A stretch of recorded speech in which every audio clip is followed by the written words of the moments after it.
Hi there, what's up everyone? It's Nathan once again. Welcome to Gibbs Emphasis, my YouTube channel here.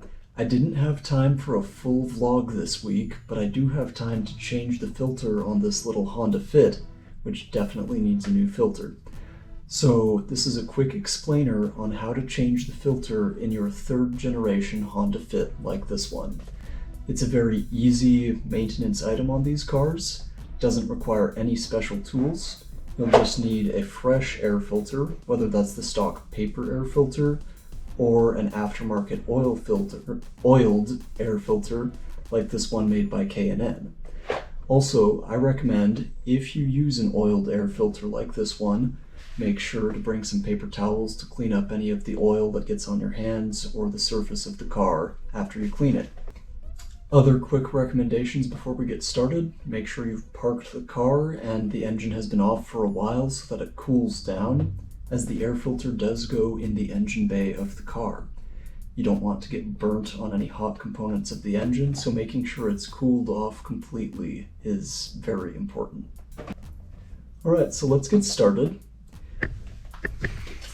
First step, as you navigate your messy garage, if you have the misfortune of having one of those, is to unlock the car, open the front door, because we will need to open the front hood of the car. So if you look closely, you can see that lower section that shows the shape of the hood. Reach with your hand with 2 fingers, reach around that side of the door. You'll hear a clunk, which lets you know that the hood is ready to open. To open the hood on your Honda Fit, just reach under right above the Honda logo and find the little tab that you can then pull to the left and release the hood.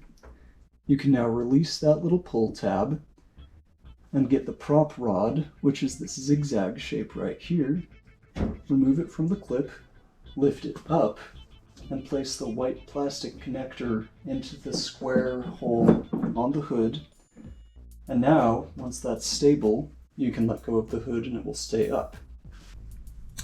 So there are these 4 clips, which you can see here with the black plastic connectors and the kind of metal pieces right there. I wish I knew the term for them. And you can unclip these in any order. I like to do an X pattern. 1, 2, 3, and 4. This top section of the airbox can be lifted up just a little bit to separate it from the bottom section, and then you can pull it outward from the intake pipe that leads to the engine. This is still connected to this little sensor right here. However, the sensor is on this flexible little hose, so you can just lift this up, being careful to lift this nozzle thing over the hose, and then you can gently move this to here. It's a lighter piece of plastic, and you can set it right there to see the air filter beneath. So you'll see this little pull tab for the air filter. You can use it to lift it, and then use another hand to get the other side of the filter so you can lift it out. Now this is the engine side of this filter, and it looks pretty clean. This is the side of the filter where the air is coming in from the outside world. As you can see, it's extremely dirty, so we're going to put in a new filter and hopefully see some better airflow. You can take the old air filter and just place it on the box for the new one for now, and then take the new air filter and you can put it in the engine. Note that the K&N air filter right here does not have a little pull tab. It's actually symmetrical, and you can put it in one way or the other.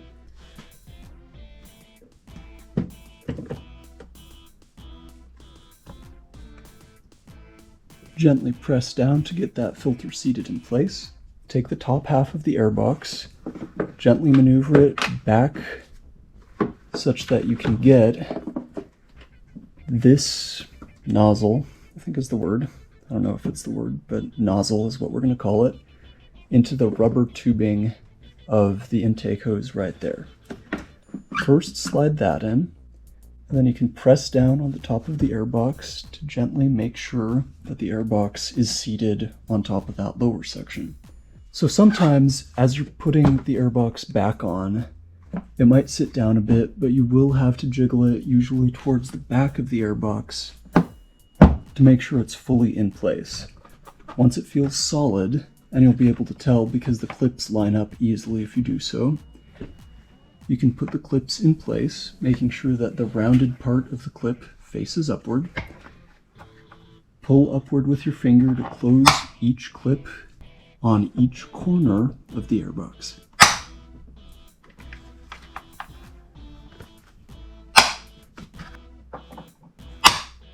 Make sure to inspect them that they're solidly in place. Make sure the airbox is solidly in place.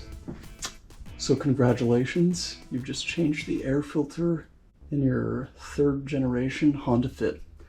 Let me know what you thought about this video in the comments, and make sure to subscribe to my channel if you're interested in more automotive and outdoor adventure content. The Honda Fit is a great car camping vehicle. I actually camp in my Camaro, but the Fit is definitely a good choice too, so let me know if you'd like to see a camping video in this car too. Thanks so much for watching. Again, my name's Nathan. Check out my channel at Gibbs Emphasis on all platforms. Have a great day.